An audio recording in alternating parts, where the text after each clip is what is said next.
the creation account now for about 3 or 4 months. And it's led us to a place that I was wanting to go that a lot of people have not studied lately, that we need to keep before ourselves as the means of teaching the Word of God. There's a principle that's taught in the Old Testament that is something that we have never spent much about in discussion, because it is often assumed, I would think, that the people who study the Word of God know quite a bit about it. It seems as though they know not as much about it as I would hope. And that is the law of first order. Now, the law of first order was not something that came about by random choice. It was something that was given by God before He created the Garden of Eden. It was something that was given to direct the affairs of our life at home and our life in the assembly of the Church of Christ. If you'll turn to the book of 1 Timothy, the 2nd chapter, we want to read the 8th through the 15th verse. Now you got to be real careful with Timothy and Titus, particularly when it comes to the 1 Timothy 2, 8 through 15. Who's got it? And it says, Therefore that men pray everywhere, lifting up holy hands without wrath and doubting. Where is it that men could not pray? Inside the temple, the high whatever you call it, the temple. All right. Where else could they not pray? Well, the idea is that a man can pray anywhere, anytime, in front of anybody. He's going to make a distinction here. Now go ahead. In like manner also, that women adorn themselves in modest apparel. What's the comparison between men and women? The praying of men was an adornment. The praying of women is that to be discussed. So we'll continue.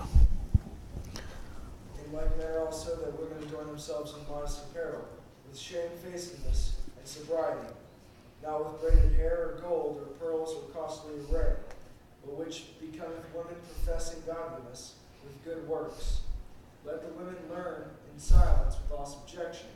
But I suffer not a woman to teach, not to usurp authority over the man, but to be in silence. Now, here is where we get back to the garden and before the garden. Can I ask you a question? Was the Garden of Eden made before Eve was brought into existence? Yeah. You sure? Yeah, you created Adam and then put him in the garden. It had to be there first. Are you sure? Yeah. If the Garden of Eden was made for Adam alone, I didn't say that. That's not the question you asked.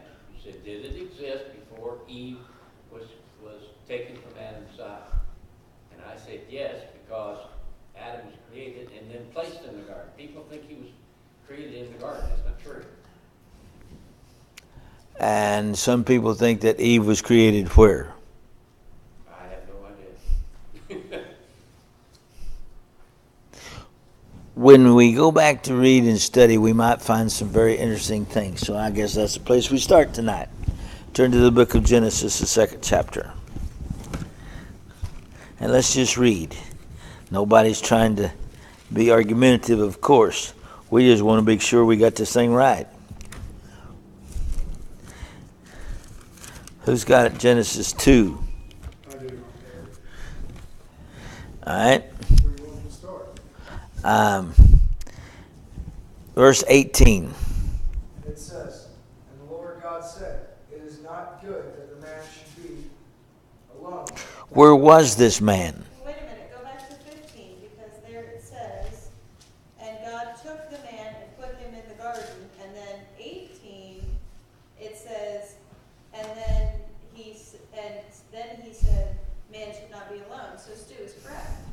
I didn't say it wasn't. Oh, Good going, Stu. Sometimes it doesn't answer you to see what your reaction's gonna be.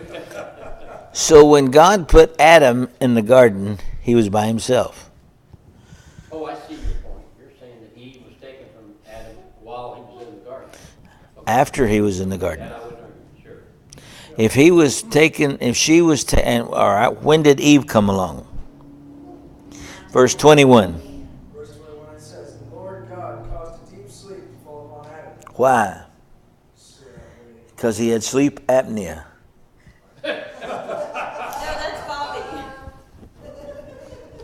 And they took him and hooked him up to a machine. No, keep going. That too. Where is Bobby? He's having to work tonight, isn't he? No, he was getting his sleep apnea machine. Picked you up one too. Oh, he can take mine back. Go ahead. And the Lord God caused a deep sleep to fall upon Adam, and he slept. He took one of his ribs and closed up the flesh instead thereof. Now, this word rib does not mean the part of the cage where the ribs stay. It is the Hebrew word tsela, Tscella. The tsela was the middle part of the anatomy. He opened him up. And when he opened him up, what did he do? No, he didn't. Where does it say that? It says, and he took one of his ribs. Yeah. The tsela was not a rib in rib cage. That's a different Hebrew word. Yeah. He opened up his thorax. When he opened up his thorax, he exposed his heart. When he exposed his heart, what is it that was to be seen from the exposure of his heart? The purpose of his existence. Now watch. When he slept, he took one of his ribs. And that's the reason they tell you that a woman has 8 ribs and a man has 7. Did you know that? Yeah. That's supposed to be what they teach. I don't know what that's all about. But he closed up the flesh thereof. He didn't use catgut. He didn't use... he just put it back together and clamped it. And when he closed it up, sir? So there you go. Yeah. Back together, you're healed. And the rib. Keep going. And the rib which the Lord God had taken from man made he a woman, and brought her unto the man. So a woman is a one-ribbed creature? I'm asking. That's a trick question, I think. But you got a good answer, I can tell. Well, read it again. And the rib which the Lord God had taken from man, And how many did he take? he took 8, A rib. How many did Adam have before he took a rib? one more than he does now. One more than he did before. Very good question. Answer. So he took what he had taken from Adam. What is it that he had taken from Adam? It is described as a rib. The Hebrew language tells us it is not a rib as far as the part of the anatomy of man. Whoever likes to call me at this time of night, I don't really understand it. We will talk later. But when he took the rib, what did he make from it? Woman. In totality?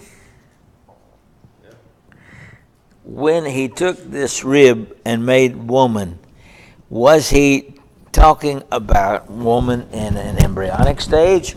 Was he talking about woman as far as a fetus? Was he talking about woman as a...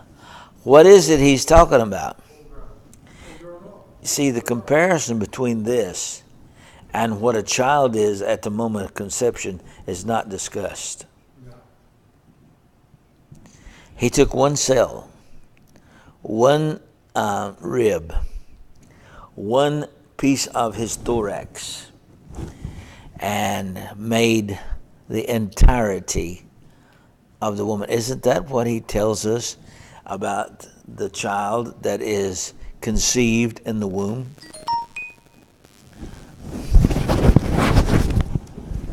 I just can't get this thing cut off, can I? I said cut it off. That's okay. I said power off. Power off. I think I did. Very good. Thank you. Ask the question again. I said when he took, what is the difference in the comparison between this and what is said of David in Psalms 139? Have you looked at that lately? Let's just flip over there. This is a beautiful passage.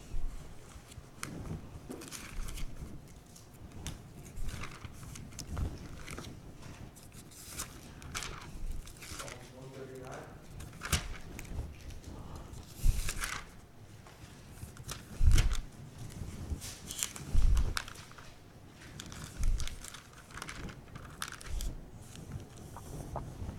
Start with verse 15. Learning to the end. No, but that's fine. So go ahead. My substance was not hid from me, from thee when I was made, in secret and curiously wrought in the lowest parts of the earth. Thine eyes did my substance. Hold on. Thine eyes did see my substance, yet being unperfect, and in thine book all my members were written, which is in Continuance. continuance were fashioned, when as yet there was none of them. All right. See, the existence of the human was there in the meeting of the egg and the sperm.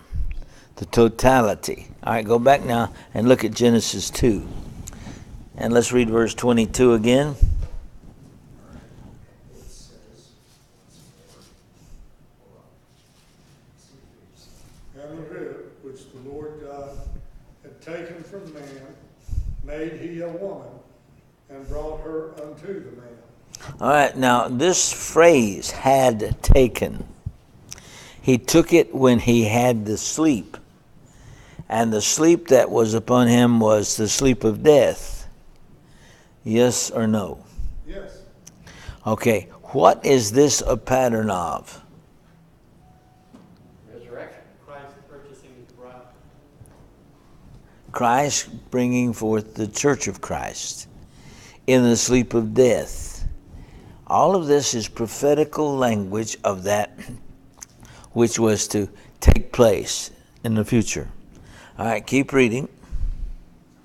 and Adam said, This is now bone of my bone and flesh of my flesh. Why would he say that?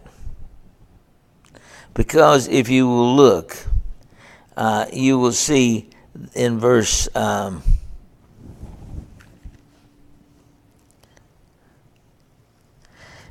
20. Read it. And Adam gave names to all cattle, and to the fowl of the earth, and to every beast of the field. But for Adam there was no found a helpmeet for him. There was not found a helpmeet.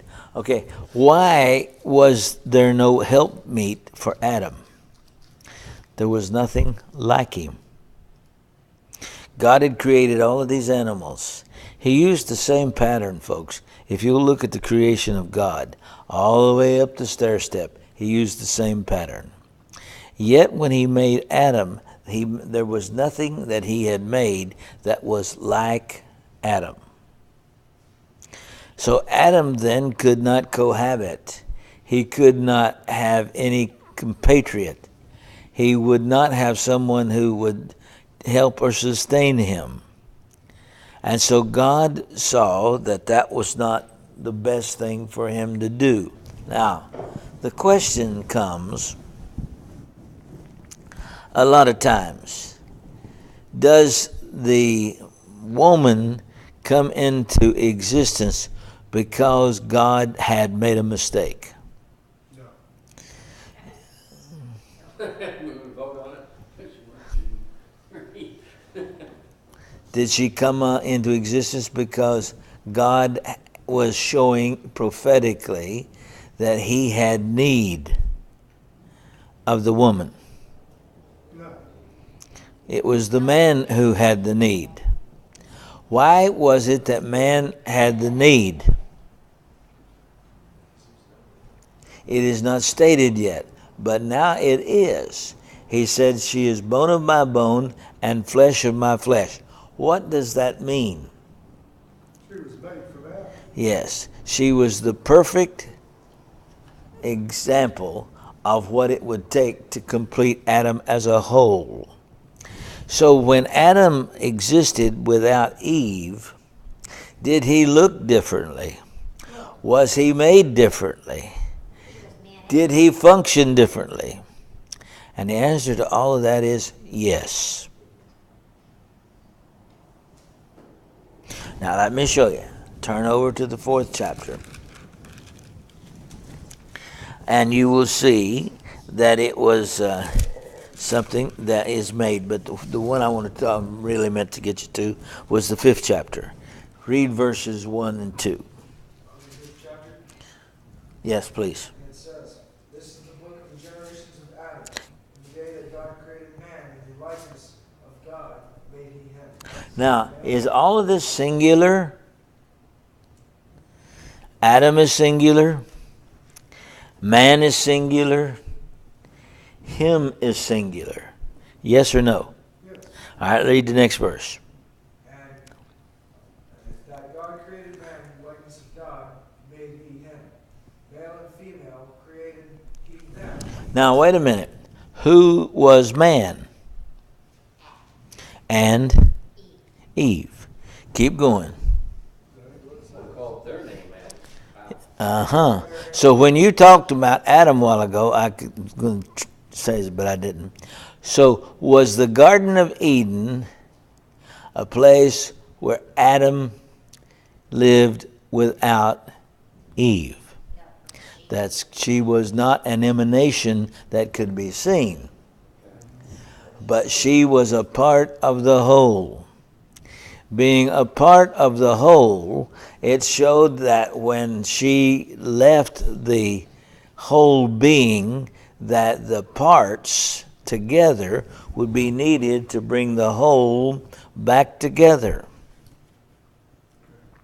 Then you would have again the compilation called man. Read that again. Male and female created them, he them, and blessed them, and called their name Adam. He called both of them Adam. Who then came up with the idea of Eve? Adam named her. So Adam named Eve. God didn't name her. Yeah. Oh, just like Adam named all the animals.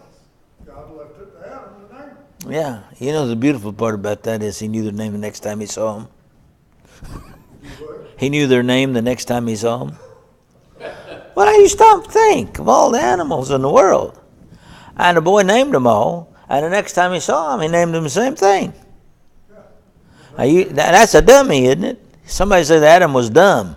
Boy, you can't read. So when did Adam and Eve tie the knot? All right, now this is what is interesting. We have, and this is what I want to show you. That's a good question there. Getting worn out and everything. Yeah, the parallel, We go red. You got him, man. the parallel. We're making organizations this week. The parallel is told in the form of a story. What was existent first? Adam. He was the first thing that God created. Who was the God that created him? Christ. Why did God create Adam? Because when he created Adam, inside Adam, that nobody could see, was whom Adam called Eve. How did Eve get out of Adam? That's when God opened him up. He put him to sleep. When he put him to sleep, he took out of him a rib. When he took out this rib, what did he do with the rib? Okay, what's the difference in taking a rib out of Adam and taking clay out of the earth? to make Adam? Because Adam had already been made and created by God. Eve was already, Eve was already there, but she had left out. So actually she is Talking about Barab and Messiah again? yeah. No, not really. But we can bara and asa and bayou bin and all that kind of stuff, yeah. But Uh, a different breed. Eve came out of the closet. Eve came out of the closet. Good way to put it. When Eve came out, she came out with a breath of life already in her. When Adam was created, God would put in him the breath of life. So when Eve was created, she was created what Adam was not when he was created. Adam had addendums, adding to make himself what he was. Eve came out a complete entity. When she came out of the side of Adam, they call it coming out of this side called, they've translated it, a rib. For better language, I guess that's just as fine as anything to use. The Hebrew language disagrees with that, but what is it that a rib is in comparison to life? If you're using the singular concept of rib, she only had one. She was a one-ribbed, created soul, spirit, and body. Or they just use that rib to. Or it shows that there was a oneness that they had that had not ever been, without question, demanded of God. And when this oneness separated itself, that gave cause to something of the two who were made of, or that were at one time one. Now, what happened with these two? Adam lived 130 years. How old was Adam when we began to count his days?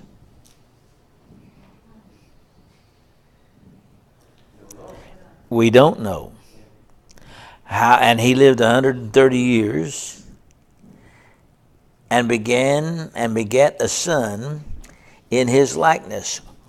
Was this before he sinned or after he sinned? Was this before the Garden of Eden or after the Garden of Eden?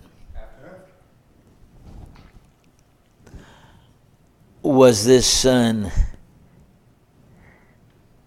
someone that we know or someone that we don't know? Now let's keep reading. No, we don't. But who's Seth? Adam's son, according to this. All right. Let's read the third verse. Adam lived 130 years. He had a son in his own likeness after his image. He called his name Seth. Have you ever noticed the word likeness and image that's used here?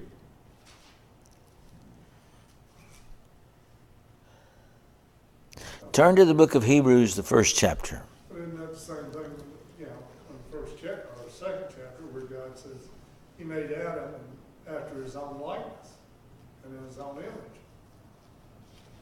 Yeah, but there wasn't, neither one of those first two boys were like Adam. Yeah, it was like Not his image, I'll put it that way. Okay, is that what you're after? Hebrews what? 1, 1 verse. and that's 1 through 4. God, who at sundry times and in divers manners spake in time past unto the fathers and by the prophets, hath in these last days spoken unto us by his Son, whom he hath appointed heir of all things, Now listen. by whom also he made the worlds, who being the brightness of his glory and express image, and the express image of his person, and upholding all things by the world, or by the word and of his power, when he hath by himself purged our sins, and sat down on the right hand of the Majesty on high. Well, it's really not and sat down, but just sat down. Now, so when Jesus came into this world, he came in the image, the character in the Hebrew language, the character of God. Here we have Seth made in the image of Adam. In whose image was Adam made? God created Adam in his... Well, then what was Eve? The image of Adam. She never was the image of God. Gotcha. Now, this sets a priority of distinction that we'll need to pay a lot of attention to. Okay, so back to what I was asking. So Eve and Adam were already married, more or less, or whatever, whenever Adam was created. Of course, the law of the land back then wasn't that. I mean, they had children, so they had to be married, and he does refer to her, Eve, as his wife. Am I missing it? Yeah, you're getting in trouble. There was no law of the land. You know, well, I said There was no marriage. it didn't have to be. Why would they? There's only two of them. Well, he calls her his wife. Later. And he also calls her his helpmeet, but he also Later. calls her his wife. Yeah, later. Which Because what God is doing is showing a story that man has never found. Most men haven't. When he created the church, what was it he was creating for Christ? Something, But for what reason? And for another reason. To reproduce children, spiritual. And another reason. That is the purpose of the reason, or the situation of having the Church of Christ in the world. It's in the image of God. Being made like to him. You see, Eve and Adam were like each other? No. Was Eve like God? No. Adam was like God. There's a lot of people that are offended at me when I say that Adam was greater than a man. Well, in a sense, He he was, was. because he was made in the After the image of God. No human being has been made that way. The only one I have heard of. But was Eve made like Adam? No. Was she a bad substitute? Or was she to complete what was lacking in Adam? What was lacking in Adam? He was alone.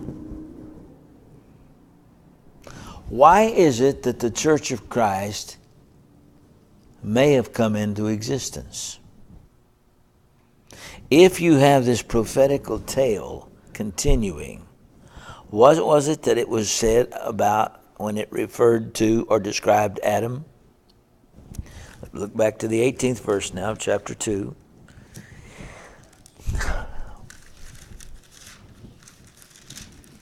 Well, the Lord said it's not good that man should be alone, There you go. and I will make him a helpmate. Now, this word good, that means as composed to bad? Because there was no good and bad. So what is this word good? Not as God ordered. It was not what God ordered. So, stage one, bring in Adam. What was Adam like? It was the image of God. In the image of God, he made him a human body. He then breathed into him a soul and spirit. Then Adam had a triune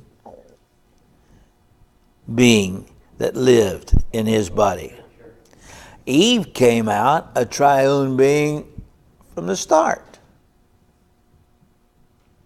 She was already what Adam had to be put together in parts. When she came out as a being already, she came out for what purpose? Did it help make that? And to be for his good, or in the purpose that God had ordered. Why was it the Church of Christ came into existence? Because it was the order that God had established.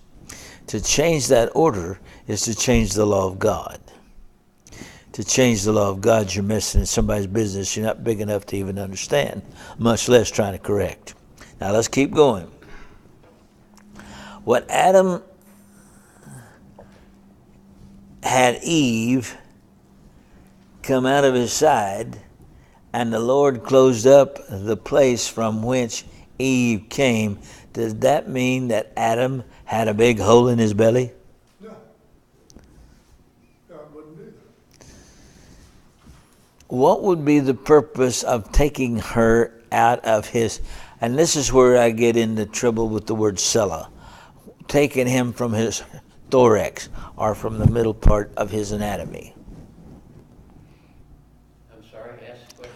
Why would it be that Eve had to come from the physical middle of the anatomy of Adam? She wouldn't have had an umbilical cord. The two of them would not have had umbilical cords like the rest of creation does. So when Adam gave up Eve, he was only half a man? He was what now? Only half a man? No, he was a No. full man. Well, now wait a minute. They just took, All man and woman. huh? He was both. He was man and woman. Exactly. Yeah. So now that he is made woman, is Adam only half of what he was to start with? No, Now wait a minute. If Adam was only half of what he was to start with, No, but he wasn't. He was he's still. still a man. He's still You 100%. trying to trick us now, Yeah, he's still 100% man. He was a whole, but when Eve came out, she made him whole yes, ma'am. when they're together. The baby is in the middle. The baby is in the heart of the person, in the center of the person. Yeah. So Eve was Adam's baby? No, we're talking about the church and the formation of the woman through, and then you were talking about the baby. That would be like, and then you refer over here to the baby in Genesis, or where was it? Hebrews. Psalms about the baby and the church. That's what I'm trying to fit it all together. Okay. When Adam then gave birth, or did he give birth? In a sense he did, but we wouldn't call it birth by today's standards. We wouldn't call it birth by any standard at all. From him came the parts to make Eve? No, only one part came. Exactly. And that's all God ever needed. So when he made Eve from Adam, why is there a distinction in the way he made Eve and the way he made man? Because Eve was a living, breathing soul, spirit, and body when she came into being. Adam was not. Adam was formed from the ground. So when did Adam come to be the image of God? When the breath was given to him. Soul and spirit Yeah. entered the human body. So the difference between Adam and Eve was not only the way in which they came into being, but then is the way their anatomy was structured when it came. For what purpose? Did Adam need Eve? Yes. Because he was alone. Did Adam recognize that he was alone? Yes, he did. Yeah, he did. He was out looking at all them animals. He's out looking at them orangutans, and he was out looking at them apes, And he's out looking. He said, "Man, that dude looks like me, but he's just hairier than I am." Or he walks on all 4 feet, and I walk on 2.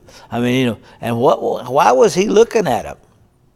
He was noticing that there were 2 of them and only one of him. I'm not real sure there was 2 of them, but that'd be all right because I'm not sure that there He wasn't. know that though. It says Did he that. realize? Yeah, but did he realize? Did they procreate before Adam? No, Who knows? no. I don't.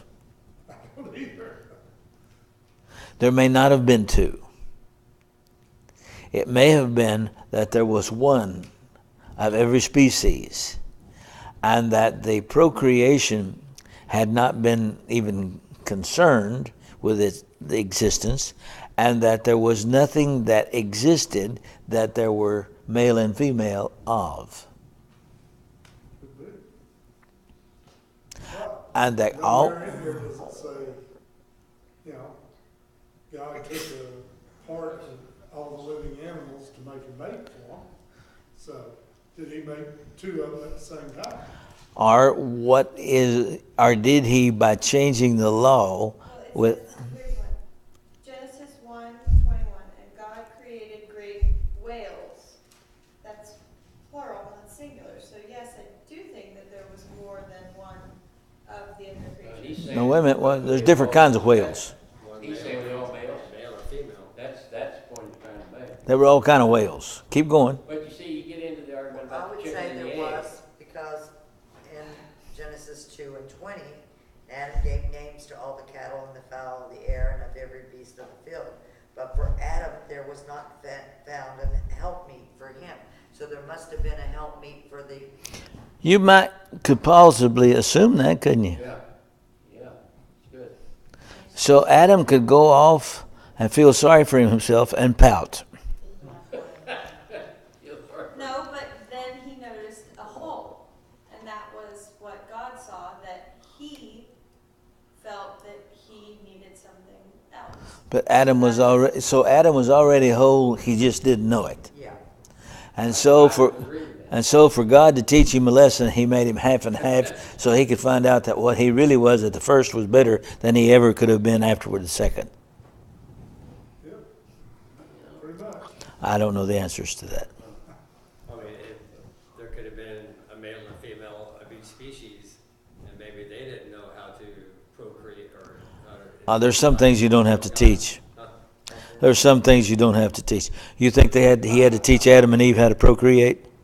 Well, no, I mean, until he's given Unless they was turkeys. the command.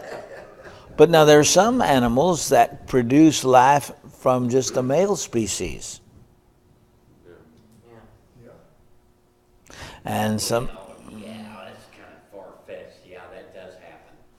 Yeah, because they're actually both sexes.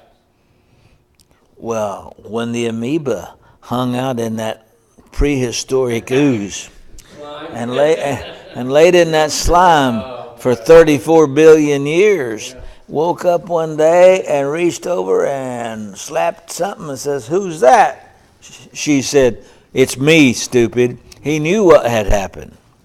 No, I mean, that's what the atheists and the That's what those people that wear that little, what do you call it? The fish, whatever it is. Is there any consequence to Adam saying this is now? But, sure. What is the consequence? What was she before the now? She was not now. But she was him. Yeah. Why- But now she's not him. Why don't we describe this process, and maybe we're looking at the wrong terminology, that God took the womb out of Adam and made a woman? Why aren't we talking about that? The womb man. Yeah. You see, that was the only difference between the two of them, that that's the part that regenerated the races, or mankind as human. Why don't we talk about it in that terminology? Oh, we just haven't gotten to that, but we can. Right, just a question. Really, you're getting into Anglo-Saxon language, which the other languages may not. If we had Mike's wife here tonight, we could find out real quick. But they may not use the word womb man. You mean in the Hebrew, or in the Phoenician before it became the Hebrew? Yeah. You're saying woman is not the right word? Or may not? Woman is an Anglo-Saxon word, which is womb man. That doesn't mean that it has to follow suit in other languages. I don't know. She would know because she speaks other languages. All right, so I'm just asking some questions because I'm trying to prepare you for the last 3 or 4 minutes here. Adam says this is now. She took his bones. Plural, sure. Well, what did he have left? Is that the reason he didn't have a backbone and couldn't stand up against her? No. See, all of this is symbolic language, prophetic of what was coming about. So I'm trying to show you how ridiculous it is to try to take this literally when it has a spiritual message. All of this is prophetic. And by being prophetic, you can't take it literal. So when he says, let this a man shall leave his father and his mother. Did Adam have a father and a mother? Yeah, God the Father was it. Okay, but a father to bring him into existence. Now, he was created. He wasn't born. Sure. A father is the one who institutes the birth. Times were different back then. Times were different. True. Did Adam have a mother? No. I used to give him a riddle. Who was the oldest man that ever lived yet died before his mother? That was Adam. All right, so that's correct. And she's still here, and he's been in the dust a while. So his father and his mother, and shall cleave unto his wife. What do you mean cleave?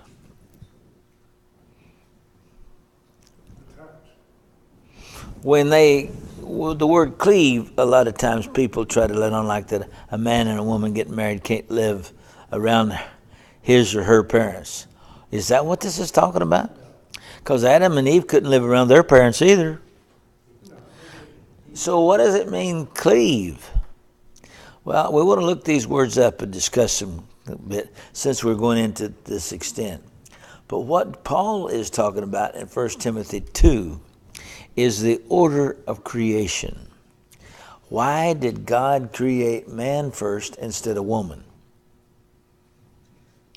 Why did God make man superior?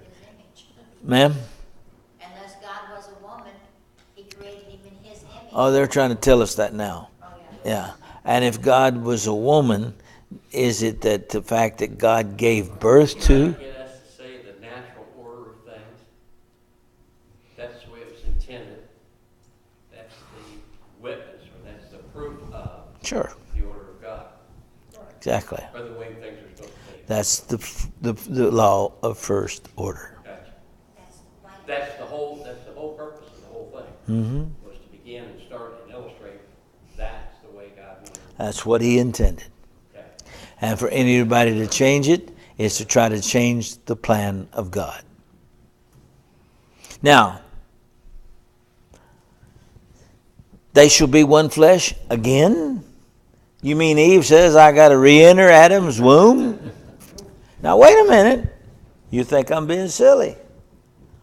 What did Nicodemus ask Jesus?